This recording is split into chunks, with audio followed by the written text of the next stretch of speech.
Welcome to the Gravity Well podcast with me, Jenny Yeremy. I host the Gravity Well to celebrate and share the stories of people looking to empower others with their to reach their communities. My mission is to work through heavy issues in conversation and process in order to lighten the load. I acknowledge that I live on the traditional territories of Treaty 7 and Métis Districts 5 and 6. The treaties and self-governance agreements established by Indigenous peoples were created to honor the laws of the land, maintain balance with nature, and give back to uphold reciprocal relationships. This knowledge and intention are what guide the Gravity Well conversations. I ask for genuine dialogue, real hearts, and openness to different perspectives. This is your invitation to find common ground with me. Positions taken by participants, either individually or collectively, do not necessarily represent those of the Gravity Well. This podcast is dedicated to the natural world, our children, nieces, nephews, grandchildren, and all future generations. The Gravity Well is on YouTube and streaming wherever you get your podcasts. If you like what you see and hear, remember to like and subscribe. Good morning. I am thrilled this morning to be hosting a group of individuals who have stood up against this Alberta government's policies that are clearly not in our best interests. I'm just so grateful to all of you for being here this morning, obviously, but being here in general, as I said. This is, we had a great conversation already offline, which I'm excited to get into with everyone here. And I do want to caveat, there's been, even though there wasn't an actual investigation that I'm aware of by Elections Alberta on my campaign for some potential efforts to make money off of this personally, I am self-funded. This podcast is something that I do for others. I don't have sponsorship in any way, shape, or form, so there's no expectation of this to be paid for in any respect. So just being clear, this will be made public. There will be no paywall for this content. Do not worry about that. So thank you so much. And let's get into it. So I'd like to start, we're going to go in around here a few times. I'm going to start though, just with why are we doing this work? What brought you to this? Who are you, a little bit about your background a little bit. And then, just how you see this work, how this work made sense to you to jump into. So I'll lead by example. I'm Jenny. I live in Calgary Bow. I've been here for over 20 years and, seen a lot of things not happen. We were supposed to have a public school in our community. It never happened.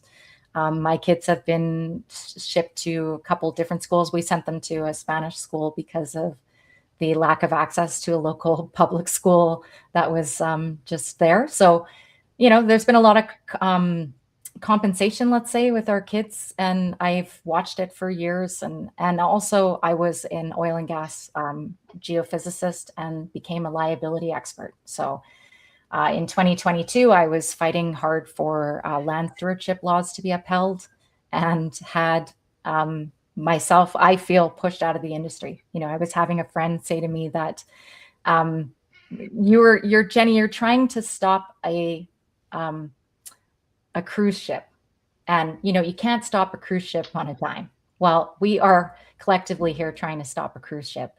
That's what has to happen fundamentally.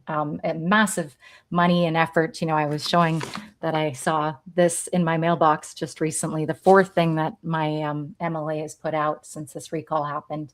I've sent him, I was in his office in early 2024 and asking for changes to the curriculum that are vital for our kids, social and environmental justice information. And his response was, I get my direction from the party, leave my office and don't come back. So this is not representation. This is not looking out for our best interests. This is from knowing the information that's being put in school is not correct. And that's from lived and expert experience. This is not something to be taken lightly. So I've been pursuing this since 2024, and I'm just so grateful we waited and timed this with something that obviously they tripped the wire when they used the notwithstanding clause. So I'm just so grateful that so many of you stepped up because of it. So that's enough for me. Chesa, I got it. Yay. Yeah. Welcome to the studio, and please take a moment to introduce yourself and share your story. Thank you. Hi there, my name is Chase Lloyd. I am in the Calgary Cross riding in the Pine Ridge neighborhood specifically. Um, I have been in Calgary for 11 years now. I but I'm originally from the States. I just became a citizen back in July of this year. So once I had been spending the past few years putting off my citizenship because I was like, well, my vote doesn't matter. Like, it's just one vote. But guess what? I've really realized every single vote does matter. So I pushed to get my citizenship, and I am running headstrong into all of these movements. Specifically, I joined the Recall Mickey campaign after the first use of the notwithstanding clause because I was just infuriated what had happened to the teachers. Um, and then, sorry, my cat wants to be part of this call. She's Always a thing. Yeah. always a thing. And but I am a queer person. My pronouns are they, them. I am non-binary.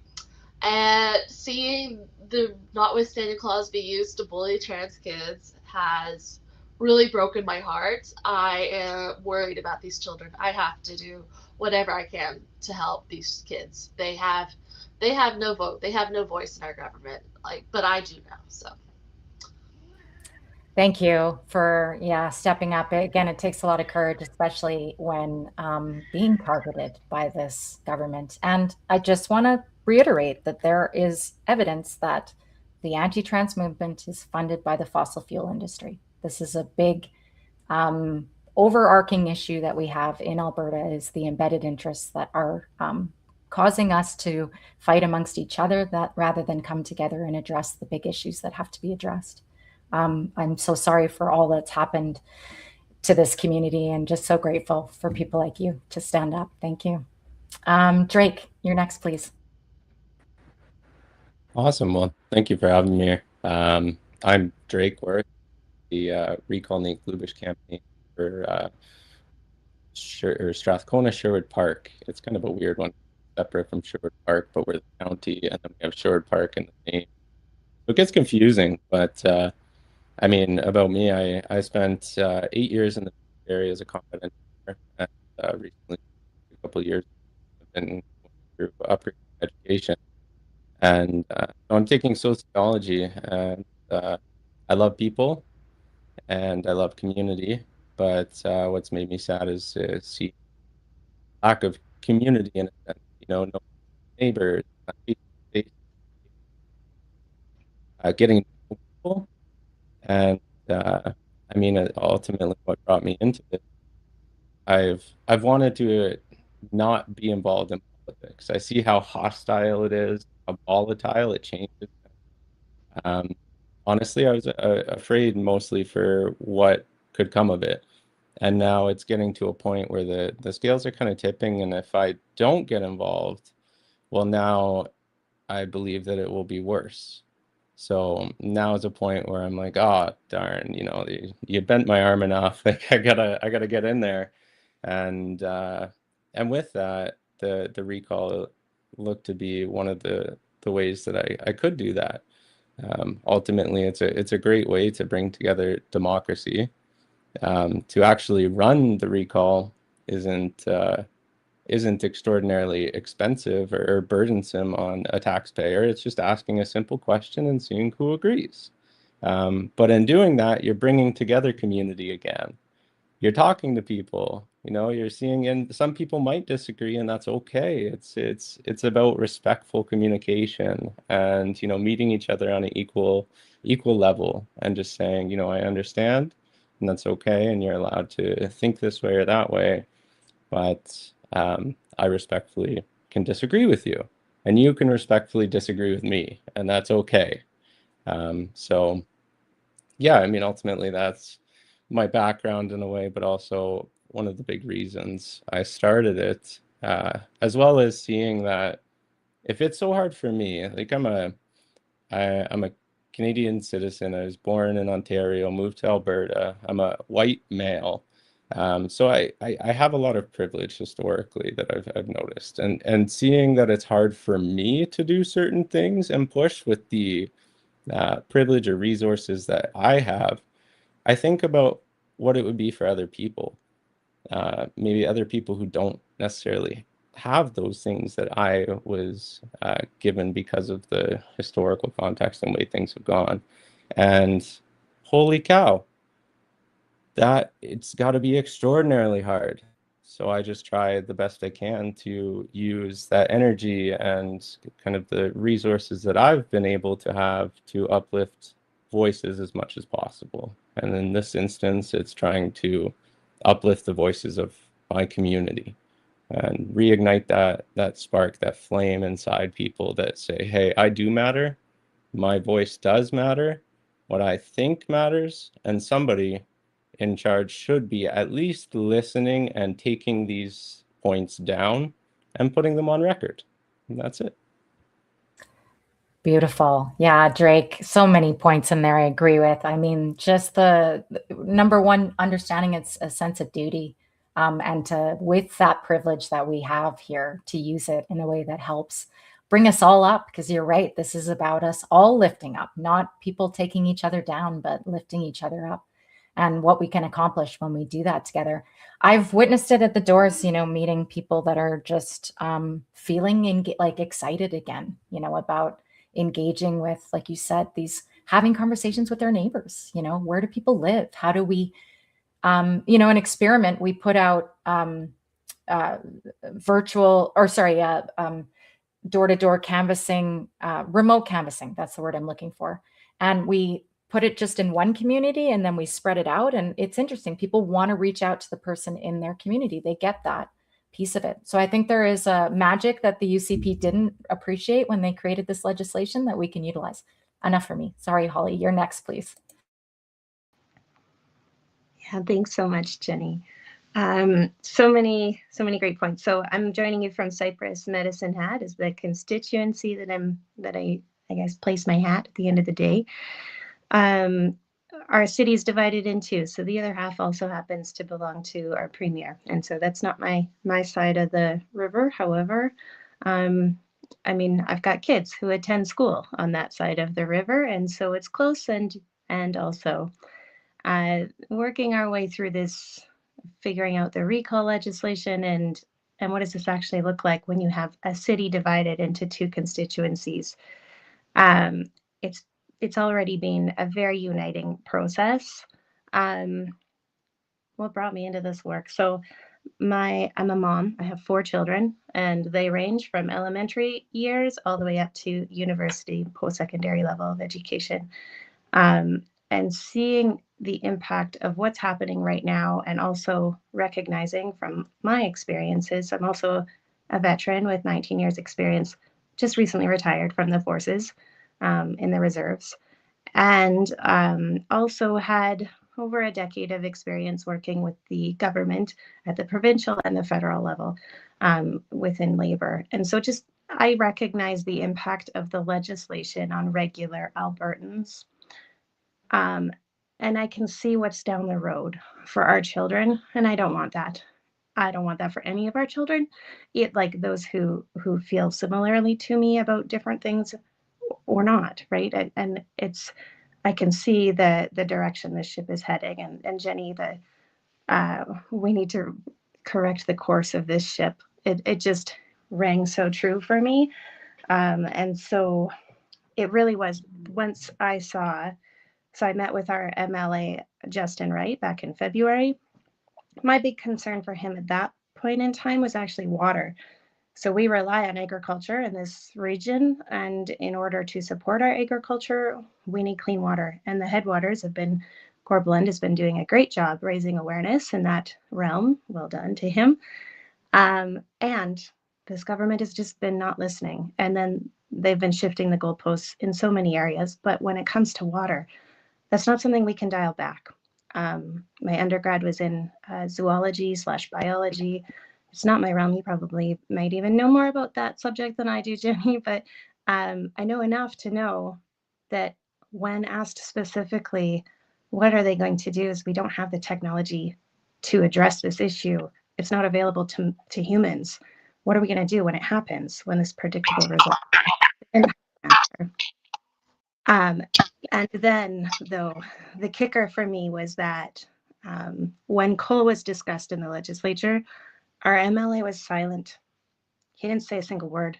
And so to me, the farmers in this region, the animals, the people, we deserve at least a voice of some sort. And so, yeah, thanks so much for having me. Thank you, Holly, wow. Thank you so much. I mean, yeah, the coal thing is just unbelievable. And again, something that they ran and said in 2023, we will not reopen coal mining. This is something the premier and many other MLAs stood on, and none of them have stood against it. And the thing I've had people say, well, these MLAs aren't in charge. She's in charge. Well, we know what can happen when you look at Airdrie East and seeing what Pete Guthrie has done, right? You resign, you step aside, you're pushed out, right? I guess that's the way it went for him. But regardless, this is the options they have. They could step aside, they could resign. These are the things that they could do in protest of losing our fresh water. And you're right, Holly, there's absolutely no way to mitigate this. And they held back evidence. There were studies just last week. It was shown there were studies that were supposed to come out in September, and from the Alberta environment itself, and that was all not shared. And that was right when you think about just before Brian Jean came out and claimed they were going to do closed pit mining, and right before the coal hearings started. So none of that information was made available, just like what happened with the teachers and the negotiations. All of those reports that were supposed to be due in September didn't come out. So sorry, enough from me. Okay, I see Chelsea, you're next on my screen, please, if you're available.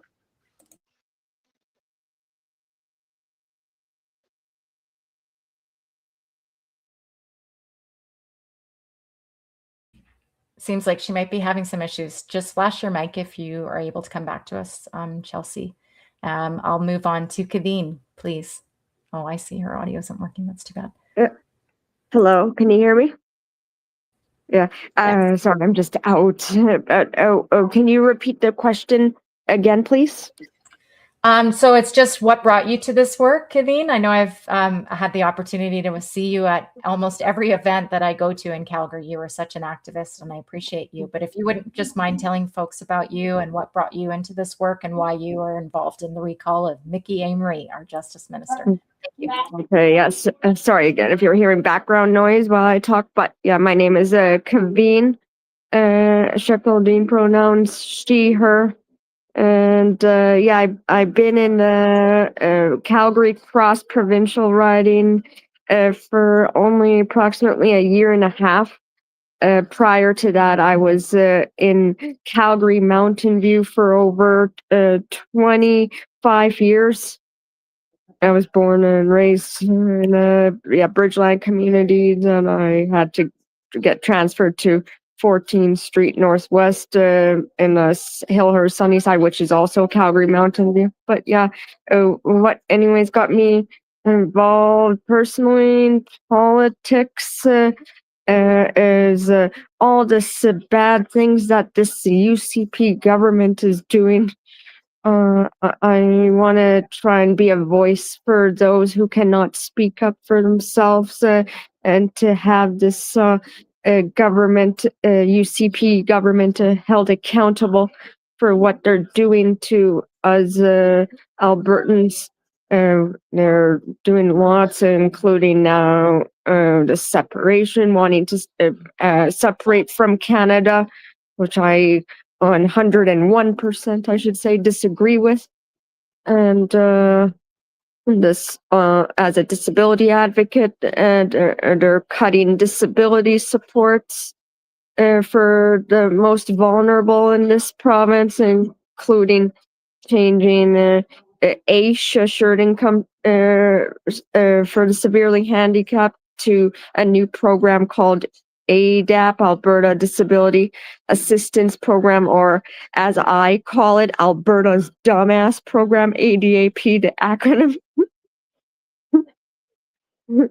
Yeah, I've said that on the news recently, and they buzzed up the A word.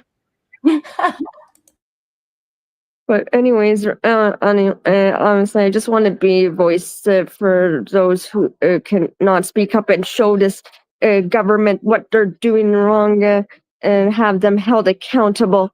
And I'm gonna be even after the new year, be speaking with someone from the ombudsman. I have a meeting set. I'm just gonna try and find someone, a volunteer to be there with me to witness what they say to me and what I say to them. But yeah, I want to do something to have this government again get out of power right away. I heard they might call an early election, but I'm just concerned if even if they do call an early election, what if they win again? Then another 3 years we have to be with them, which is gonna be awful. But there's a lot more I could say, but yeah, for now, anyways, with this recall, Key Amory, yeah, I just want to try and get him out power. He's not really doing his job right, and lots of constituents in his riding tried reaching out to him, and he's never even responded to their emails or phone calls. And I have even proof by sending letters to him by Canada Post mail tracking, which and he never responded to me. And I'm gonna send this to my old MLA in Calgary Mountain View, Kathleen Ganley. And I don't know what she'll do, but I'm gonna show him or show her that he hasn't responded to me at all. Good. Yes, it's so consistent with all of our MLAs. Thank you so much. And for being a voice, like you said, for those that can't be. Kaveen, you are a very strong advocate and should be very proud of the work you do. Thank you. Thank you. You're back. Let's get you all we can, please. Okay, sorry about that. Yeah, my audio kept turning itself down. So I'm Chelsea Barnowich. I was born in Calgary. I was raised in High River, the land of Daniel Smith, and then I've been back in Calgary for about 10 years now. I live in Calgary Pagan and specifically the neighborhood of Ogden.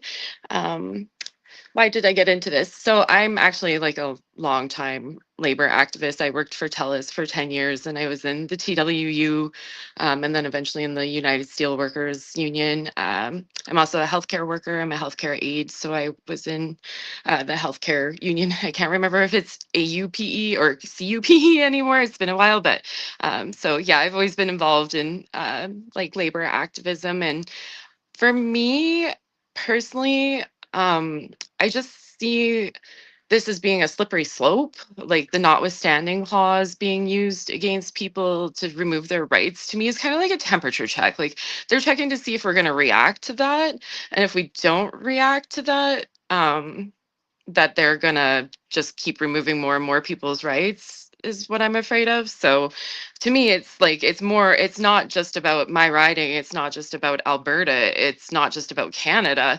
Like it's a worldwide, if we don't stop people from removing our rights, it'll just keep getting worse and worse and worse. I think we've seen that in other parts of the world too. So to me, that's one of the big reasons. Tanya Firm specific, I've been a anti-coal activist for years now. I run an anti-coal mining on the Eastern Slopes group. I've done that for years, not because I hate fossil fuels or anything else. It's because I love the mountains.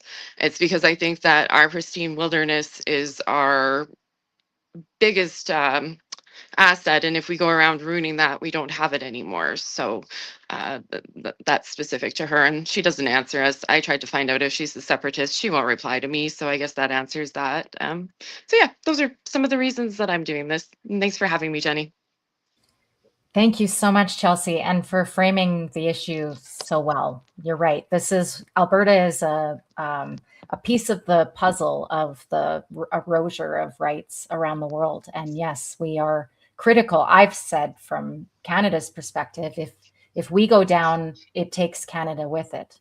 This is the front lines of the separatism is a means of fighting our right for water. Sorry, I'm just going to mute you, Chelsea. Sorry, my No, audio. not at all. All good. I'll do that. Just the feedback's gone. Okay, Debbie, that's great. That gets me moving forward. Welcome to the studio. Thank you so much for being here. Please tell us what brought you to this. Yeah, good morning. My name is Debbie Harris, and I live in Grand Prairie, the county of Grand Prairie, which is a part of the Grand Prairie Wapiti constituency. I am a teacher. I am the president of my local, and during the strike, it was really great to see a lot of teachers finally kind of coming forward, engaging in the issues that affect our profession. It hasn't always been that way. And when we were sent back to work through Bill 2 and the use of the notwithstanding clause, it was crushing. And a lot of us are really struggling being forced back to work under the same classroom conditions, like nothing has changed. And, to have fought so hard and sacrificed what we did in October, to then just be sent back to our students that we feel helpless now. It's not a great feeling. Like, teachers are really struggling right now. And when I went in to see Ron Weeb, he really wasn't wanting to take calls or meetings during the strike, but after the strike, he did meet with me. And I did tell him my concerns about the use of the notwithstanding clause and normalizing it. And he said, well, using it once isn't normalizing it. And then literally the week later, Bill 9 came out where they used the notwithstanding clause another 3 times to push forward their anti-trans legislations. And, just to be able to circumvent having those bills in front of the courts, right? That's the only reason. And when I sent him a letter after that, I was like, well, is it normalizing it now? Like, you've used it another 3 times here. And, his reply was that the notwithstanding clause is a tool that is built into the charter. And basically, like, they should get to use it whenever they want as a part of maintaining parliamentary democracy. And that really upset me, that was his response to my concerns about the notwithstanding clause. It's cool. We're allowed to use it whenever we want, basically. So that's why I've started this recall petition on Ron Weeb.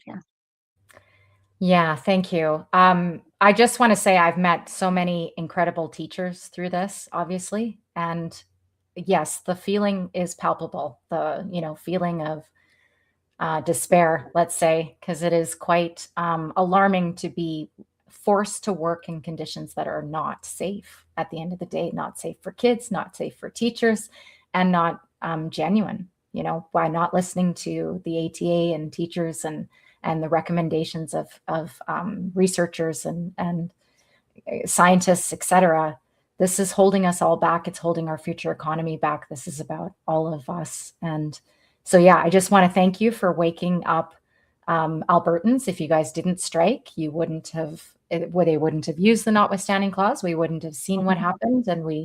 And I want to say to Ron Weeb, no, it isn't just a use against teachers. This is, once it happens once, you are saying it's okay that we don't have our rights. And I can say Bill 40 and Bill 13 in combination strip my rights as a geophysicist to fight for clean water.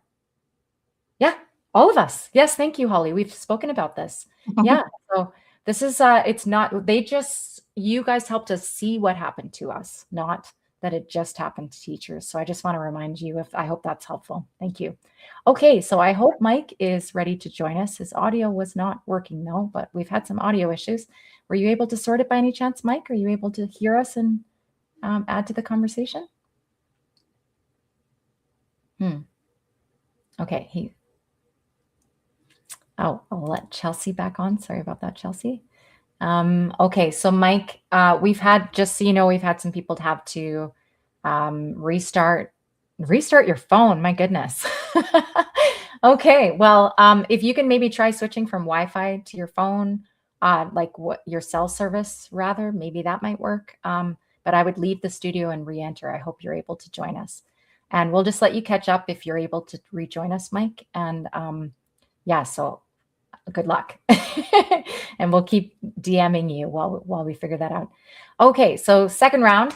Let's talk about how things are going. So I'm in the last third of my campaign officially. So today, in fact, the 21st there's 1 month to go. So obviously we have to buffer a few days in that. So we are gearing up we've been doing door knocking. We switched to door knocking, and I know a lot of us have spoken in our chat that we have to try and help each other navigate this work. That it's hard to book public spaces. It's hard to book private spaces. It's hard to be near spaces. It's there's a lot of things that are preventing us from being able to do this work and to get the message out. So we switched to door knocking at about a month in when we saw the numbers start tapering off and understanding we needed to do a next level. I do want to say though, like the Forever Canadian campaign achieved 16% of the voting population. Like that's a big deal. That is, they say it takes 4% to make a movement. Well, we need like 40%. If we're trying to compare the same numbers, I know we have a different hurdle in terms of 60% of who voted. But for my riding, I'll be specific. It's like 41 or 42% of the voting population. So that is a massive hurdle. If you think about it another way, it's every second house who needs to all participate in it. Like this is a huge ask. And so I think it's really important. And there's Kaveen was mentioning that there's a likelihood of another election. So if that happens because of what we did, great. There's a lot of ways that we can measure success, but I would say we are, I've put it out there in the universe. I think we're at about 5,000 signatures right now. That's 30%, and we should be at like 66% of where we need to be. So acknowledging that this is really hard and that we've already achieved in Calgary-Bow the 10% hurdle. If it was like the Forever Canadian campaign, we would be, that's a thing to celebrate, let's say. But it's hard. And so we're looking at this, more in a long-term strategy and appreciating that the rules can change too, that we need to be prepared for all things. So at the moment, we are doing door knocking. Like I said, we are between January 14th and January 18th, we're going to have actual voting station type things. So we're going to rent spaces and have committed voting stations. So we're going to try to pump it like a get out the vote activity. And use some digital marketing to achieve that, hopefully. And yeah, also we're working on a very exciting potential collaboration, which I'm hoping that others here can be a part of too. So with that, I think that's everything that I wanted to say about us. We have other things or details that we can hear offline, but I think that's the bulk of what I want to share about where we're at and what we're doing. Chesa, can you please offer some thoughts for us next? Yes. So the Recall Mickey campaign, we only just officially started on the 17th of this week. So we're just launching. We are, the launch has been a little bit difficult because of the fact that we could not spend money or raise money before the 17th. So now we are in that stage where we want to rush out there and get signatures, but we got to buy supplies. We got to get, clipboards, pens, safety vests, hot hands, because we're doing this in winter, tables, signs, banners, things like that. But and of course we're actively still need a lot more canvassers. I think our official canvasser count is at 16 right now, and we're shooting to have 75 for this campaign. Yes, that'd be wonderful. A good number, because if you can think of like a third active at a given time, it's but I am very excited for being able to potentially support as a volunteer at some point in that campaign. There's a very low bar for that, and a very important message being that the Justice Minister just took away all checks and balances from the Justice Department. So Drake, you're next, please. Yeah, I mean, we've kind of just started out, which is nice. But the the idea for us is that if we can get the information out there and speak to a lot of people before Christmas and New Year's or whatever you celebrate, like the holiday season, a lot of the times people are going to be around friends, family, or gathering as a community, and hopefully we can generate conversation. And we're just trying to promote that respectful conversation generating and just, talking and really deliberating on what's going on, even if it's with your family, and it doesn't have to be a mosh pit style get together, right? We could be nice while we're talking about it.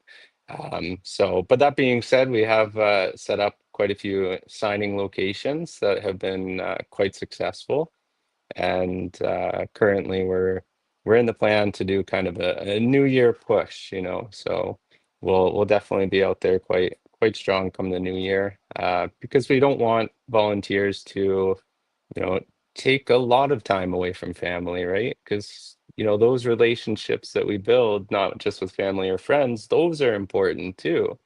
So if you disconnect from that, well, then now we're disconnecting from the entire thing that we're trying to promote and say. So it counts quite a bit to do that. I mean, I don't think you'll ever hear me say we have enough canvassers.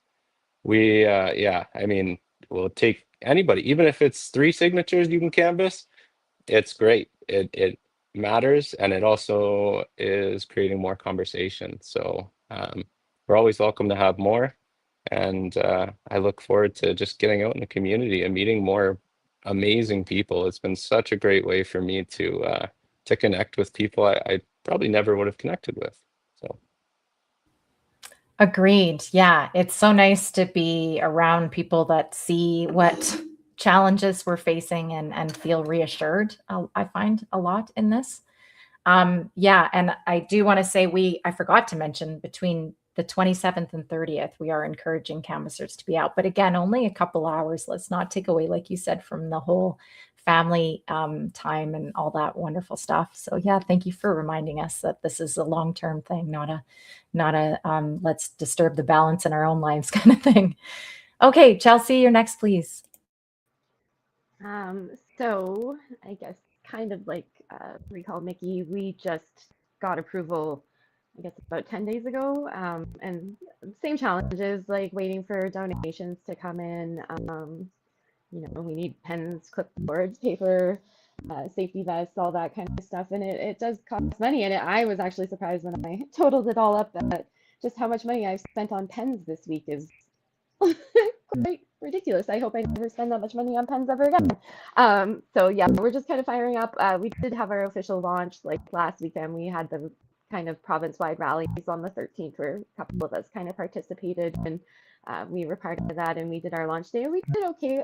It was quite cold that day, so I think that's one of the biggest challenges that we're personally facing right now is the weather, especially here in Calgary with the Chinooks and then the freeze and then a Chinook and then a freeze. Like it's really hard on people.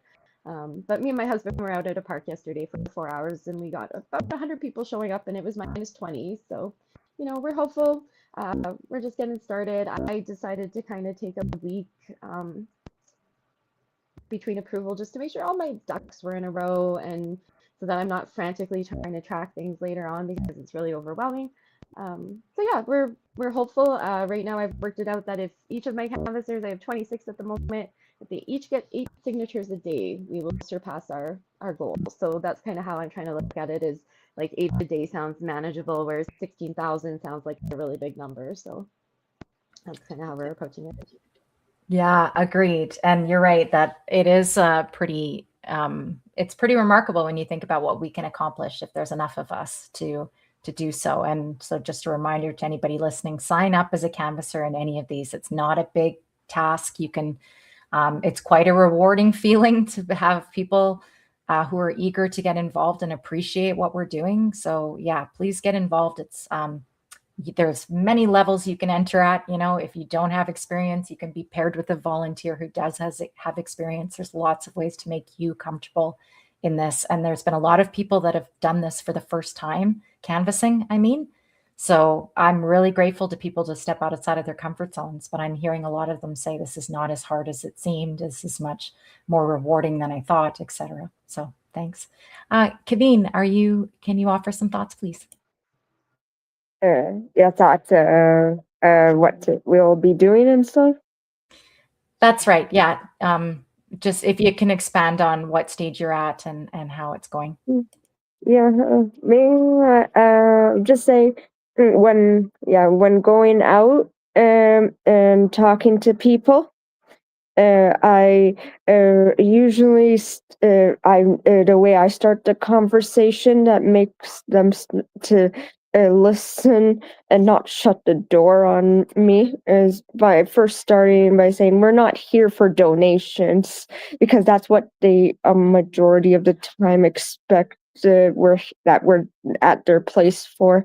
But anyways, when I canvass with some politicians provincially, NDP, yeah, I start by saying that, and then they then start to listen to what I have to say. And yeah, anyways, yeah, I try my best when going out, but I always have someone with me. Because me personally, I don't know the streets and avenues. I would need someone who's more of an expert in the roads to go with me. But yeah, I would talk to them slowly and try to explain what it's about.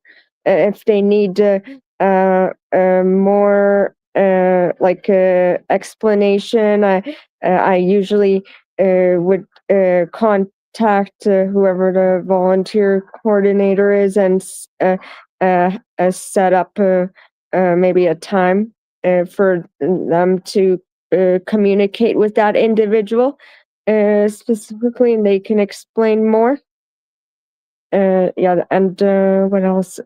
Me, as a again disability advocate, I have my technology with me. I sometimes use my phone where I type what I'm saying, and then I would show it to them like an ASL interpreter, or even closed captioning. I have that option on my phone.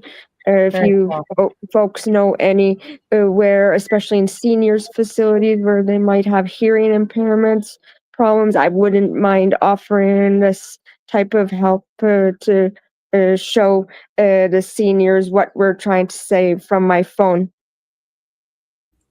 Brilliant offer. Thank you so much for that. Because I just went to, well, not just, but I went to a senior's home in this and they couldn't hear me and the mic system was going. So yeah, I'm going to speak to you about that because I'm going back there in the new year is my hope. Okay. Thank you so much. Debbie, you're next, please. Yeah, we have just started this recall petition. We're not in the stage yet where we can collect signatures, so I'm just trying to get people to apply to be canvassers. It is difficult in our area. You know, we are very conservative riding, and a lot of people are a little bit apprehensive about being out there like publicly on a campaign such as this in our communities. And a lot of our people live in small communities where everybody knows you, so that can be very challenging. We are wanting to work with the recall petition for Nolan Dick. So Casey Klein is doing a fantastic job in Grand Prairie with that petition. And we are hoping to be able to do a few joint venue or events with them. And they're able to secure some space, some rented space in town to have some events. And then they've been doing some like drive-through signings. So we're hoping to join them on that kind of thing as well. Yeah. Wonderful. See, this is just so incredible. You're stitching back together your city despite the barriers that have been put in place. Amazing. So cool. Okay, so let's I'll lead off, and as I said, I have a hard stop, so I guess we have a couple minutes each here, but if we just want to offer some key takeaways we want people to have, either you know, what we want to see or what we think comes next, what this means, anything like that. would greatly appreciate it. Use the time how you'd like, but I'll just lead with, I think that there will be an opportunity to build policy. So instead of waiting for politicians to tell us what they want to run on, is to say, this is what we want to see in public education. Will you do this for us? So this is a way to flip around the ask with candidates, is what we're seeing.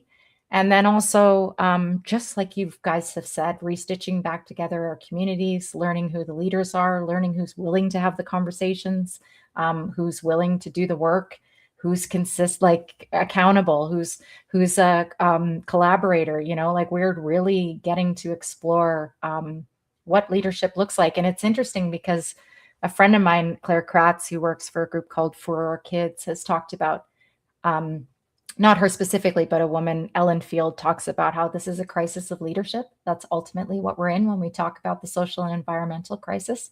It is a leadership crisis. And so we are learning how to be leaders in the province that is not being led. So thank you, everyone, for participating, as I said. And I'm just going to run through this time for everyone. So Chesa, can you please lead us? And then we'll keep going. Yes. Like you said, we are also thinking in terms of how many voters' minds can we change for the upcoming election in 2027, if there's not one sooner than that. Emery only won by about 500 votes last election. I think we can change 500 people's minds in this, if nothing else. But I am also feeling very optimistic about our campaign in general. Wonderful. I'm excited. Drake.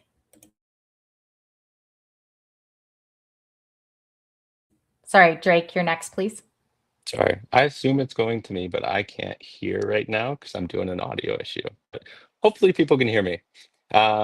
If anything, I mean, moving forward, I want to see more people treating each other with respect, regardless of their views. Just because somebody thinks one way doesn't mean that they're not a nice person, not a kind person. It just means they're coming at it from a different perspective that maybe we don't understand fully at the moment. And the only way that we can understand it more is by talking to those people more in a great, open, respectful way. So I'm so thrilled with the communication we have been having, and I look forward to more. Fantastic. Holly? So down here at Medicine Hat, I just want to welcome everyone to become a canvasser and just offer that we're really setting an intention with this recall petition to make it nonpartisan, because whomever you are, I mean, we've had sick kid notices come home from schools, respiratory illness, notices come home from the schools, and we've had kids down and out from hockey, swim, basketball, you name it, for weeks. It impacts us all, these issues. And so it's really not about party policy. It's about governance that is representative of Albertans. And so I've been hearing from people of all political stripes wanting to get involved, wanting to figure out how they can support. And so what we need right now is canvassers. We're just kicking off on our side of the river here. So we actually can't collect signatures yet in our riding.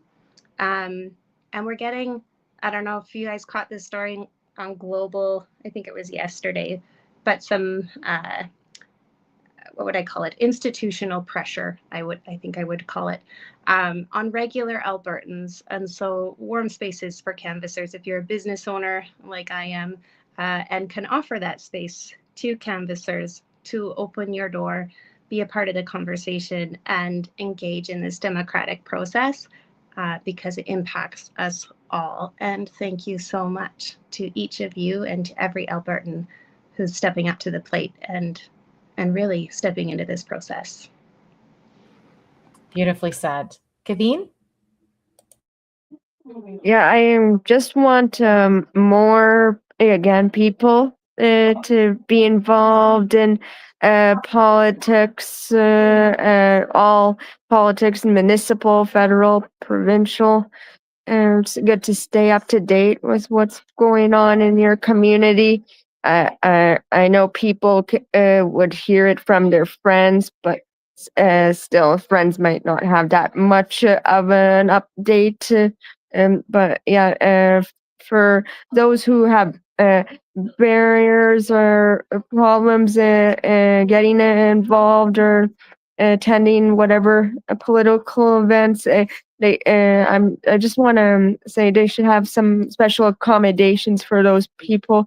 Yeah, for me, for example, I thankfully I have access at Calgary, the special needs transportation here in Calgary. That's how I'm able to make it in person to lots of political things. But if it wasn't for access, which the provincial government was planning to defund at one point, I wouldn't been able to go around. But still, yeah, they should maybe have something online going on and in person at the same time, so everyone can stay again up to date with what's going on in their community, and then if they're able to offer the help that we may need.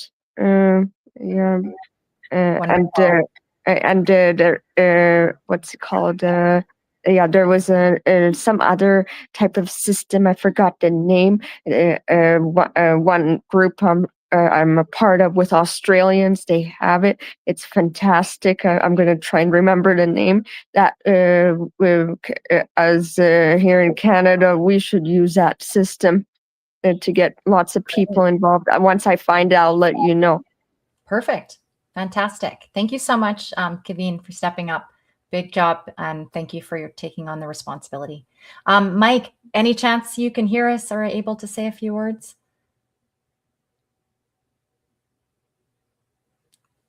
Okay, well, thank you for being here. I hope this was meaningful for you. If you have any comments, you can offer in the chat and we will try and share them. Okay, Chelsea, you're next, please. So for me, and I think I'm kind of hearing this sentiment across all of us, it's kind of that reconnection of community. I think that especially us as Albertans, I talk about this a lot on my social media because I've been very severely impacted by the inability to have personal relationships with people who consider themselves conservatives in this province. Like I've been dumped by lifelong friends essentially, or like family members, because my political beliefs don't align with them. And that's something that's kind of emerged in the last kind of 5-10 years sort of thing. And I really want to see us start having conversations with our neighbors again and stop having this idea that if we're on different ends of the spectrum, which I don't think is as wide as people like to make it out to be, or honestly our governments like to make it out to be, so that we're combative with each other.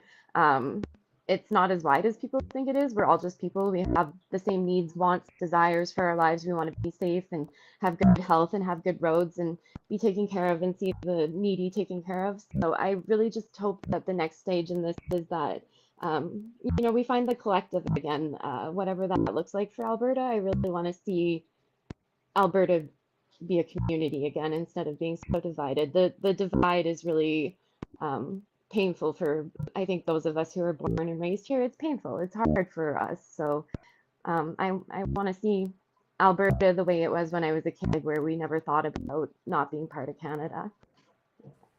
Thank you. I agree. It's hard to be from here and see where we're at. Yeah. Debbie. Yeah, during the strike, like I said, teachers were just so engaged and really connected to one another, and it was something that helped us to get through that period of time. And I guess that's one of the things that I'm hoping to get out of this, is just allowing people to still have some kind of a voice and to feel some kind of power in what is happening to them. That can be really helpful for people's just to, I guess, have that sense of community still, and to feel like they're making a difference, that they're doing something to try to change the trajectory that we're on right now. Wonderful. Thank you, Debbie. I agree. Yeah, we build our own power, understanding that these powers are not working for us. Holly, you wanted to add something, please do. I forgot to share. So I had requested a meeting with my MLA way back in November with when the use of the notwithstanding clause began, I guess, with our teachers. And we were just finally able to sit down together yet on Friday morning. In that meeting, I requested that Justin provide some sort of assurance to me that if the UCP or this government decides that they're going to use the notwithstanding clause again, that he will not support it in our legislature unless he can first seek sufficient consultation with constituents. And he wouldn't agree. And so I don't know what's coming next, but he referred to the use of this notwithstanding clause as their tactical nuclear football. And so he offered that like it's a one-time use, it's a one-time thing, but they've used it twice, impacting 4 different populations of Albertans and stripping their rights. I don't know who's next, but the slippery slope isn't just an ethical, hypothetical potential. It's real. It's happening here in Alberta. And so I think Albertans, we don't fully, like even I didn't want to believe that this could be used again, but he wouldn't rule it out, and that doesn't sit well with me. So yeah, thank you for sharing that, and thank you for taking the time to sit down with him during this while you're doing this. Well done. Yeah, tremendous leadership, Holly. Thank you very much. Okay, everybody, thank you again. Thank you for being here this morning. Thank you for doing this. For those that couldn't make it either with audio troubles or just not here this morning, I will try and offer 10 minutes for those who didn't participate so that we see more faces from this group. Thank you again, everybody, for stepping up. Have a wonderful holidays, and we'll hopefully see each other in the new year. Thank you. Take care. I was gonna ask next time, why not use Zoom? This is the platform that I've set up for what I do, but I can use Google Meets. That is something I can do. I presume is much better, I'll say, and it has lots of features like closed captioning. Okay, thank you very much. I really appreciate that. Have a good night, everyone. It's okay, whatever. Take care. Bye. Have a great rest of your day.